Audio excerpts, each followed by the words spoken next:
वर्षा की शादी एक अमीर घर में हुई थी। वर्षा एक गरीब घर से थी, पर स्वभाव से बहुत अच्छी थी। वर्षा को उसके ससुर ने अपने बेटे महेंद्र के लिए पसंद करा था। वर्षा भी अपनी शादी से बड़ी खुश थी, परंतु वह अपनी सास उषा की घमंडी स्वभाव से अनजान थी। एक रोज उषा वर्षा के कमरे में आती है। अरे वर्षा, जरा दिखा तो, कैसी साड़ियाँ दी है तुम्हारे घर वालों ने। जी मम्मी जी, ये देखिए, ये साड़ी खास आपके लिए दी है। क्या ये भी कोई साड़ी है? ये तो देखने में ही सस्ती और बेकार लग रही है। मुझे लगा ही था तुम्हारे घर वाले ऐसे ही सस्ती और बेकार साड़ी देंगे। कहाँ हम और कहाँ तुम्हारे गरीब घर वाले। उषा की इस बात से वर्षा को बहुत बुरा लगता है, पर वो अपनी सास को कभी जवाब नहीं देती है। उषा इसी प्रकार अक्सर ही अपने पैसों का घमंड किया करती थी। वर्षा के गरीब होने के कारण उषा उसे पसंद नहीं करती थी। वर्षा के घर में आते ही उसकी सास उषा का घमंड दिन पर दिन बढ़ने लग रहा था। एक रोज, अरे वर्षा, वर्षा कहाँ है? जी मम्मी जी, अभी आई। वर्षा अपनी सास उषा के पास आती है। जी मम्मी जी, बताइए, क्या हुआ? क्या हुआ? तुम पूछती हो क्या हुआ?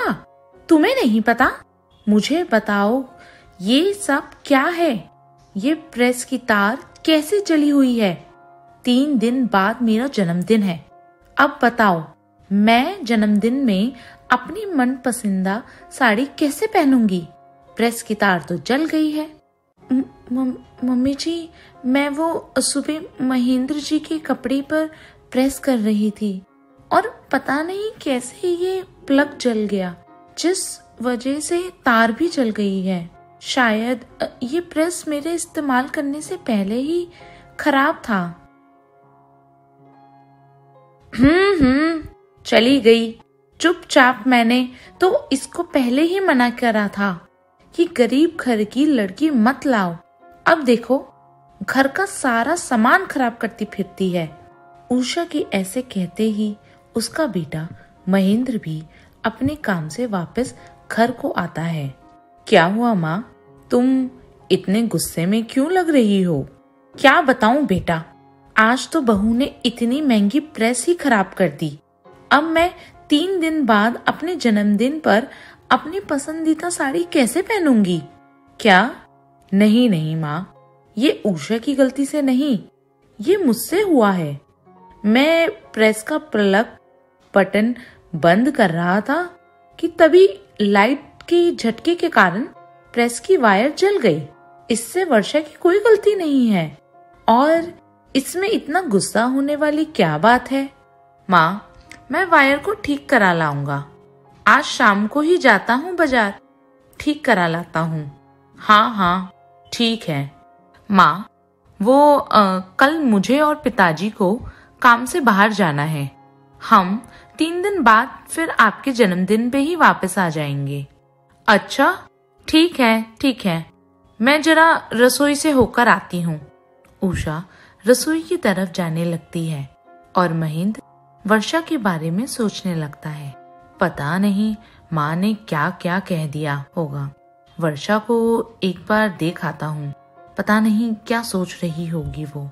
महेंद्र वर्षा के पास आने लगता है, पर वर्षा तो अपने कमरे में बैठकर अपनी सास की बातें सुनकर रो रही थी। महेंद्र के आने की आवाज सुनकर वो अपने आंसू पोंछ लेती है। देखो वर्षा, माँ की बातों का बुरा मत मानो। वो बिना सोचे समझे कुछ भी कहती है। उनकी बातों को दिल से मत लगाओ प्लीज। नहीं, ऐसा कुछ भी नहीं। वो बस मुझे जरा सा घर की याद आ रही थी। अच्छा, ऐसा है? सुनो वर्षा, कल मैं और पिताजी काम के सिलसिले में दूसरे शहर जा रहे हैं। 3 दिन बाद माँ का जन्मदिन है, उसी दिन हम वापस आएंगे। तुम प्लीज अपना और माँ का ध्यान रखना। ठीक है, जी आप चिंता ना करें, मैं माँ का ध्यान रखूंगी, आप बेफिक्र होकर जाए। फिर अगले दिन महेंद्र अपने पिता के साथ काम से बाहर चले जाता है। उषा भी रसोई की सफाई करने के बाद अपनी उस लकड़ी की महंगी कुर्सी पर बैठने जाती है। जैसे ही उषा उस कुर्सी पर बैठती है, अचानक उसका एक हैंडल टूट जाता है और वो चिल्लाते हुए नीचे गिर जाती है। उषा की चीखें निकल जाती है, उसकी कमर में बहुत तेज दर्द उठता है। मेरी कमर टूट गई, कोई बचाओ। अपनी सास की आवाज सुनकर वर्षा भी दौड़ते हुए आती है और तुरंत अपनी सास उषा को एम्बुलेंस में अस्पताल लेकर जाती है। उषा की रीढ़ की हड्डी में फ्रैक्चर आया था और डॉक्टर ने उषा को बेड रेस्ट बताया था। अब उषा अपने आप कोई भी काम नहीं कर सकती थी। जब भी उषा को किसी भी चीज की जरूरत पड़ती तो वर्षा ही उसकी खूब सेवा करती और साथ ही घर के सारे काम साफ सफाइयां भी कर देती थी। शहर से दूर जाने के कारण वर्षा महेंद्र को उषा की तबीयत के बारे में कुछ नहीं बताना चाहती थी। वर्षा को अपनी सेवा करते देख उषा की आंखों में आंसू आ जाते हैं। वो जिस बहू को बुरा भला कहती फिरती थी, आज वही बहू उसकी सेवा में लगी हुई थी। अपनी बहू की ऐसी सेवा से वर्षा का सारा पैसों का घमंड टूट चुका था। अब बड़े अच्छे से अपनी बहू वर्षा के साथ बात किया करती थी। वर्षा की बहुत सेवा से उषा की तबीयत 2 दिन के अंदर ही पूरी तरह ठीक हो गई थी।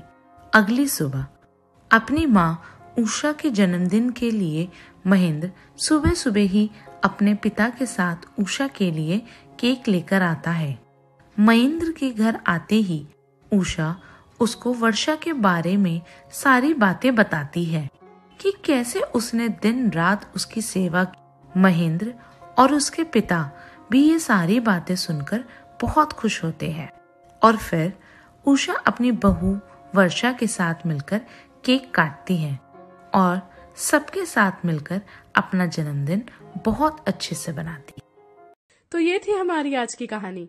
आशा करते हैं कि आपको कहानी अच्छी लगी होगी। जो अच्छी लगी हो तो लाइक जरूर करें और ऐसी ही कहानियां आगे भी सुनते रहने के लिए चैनल को सब्सक्राइब करना ना भूलें। फिर मिलेंगे आपसे एक नई कहानी के साथ। धन्यवाद।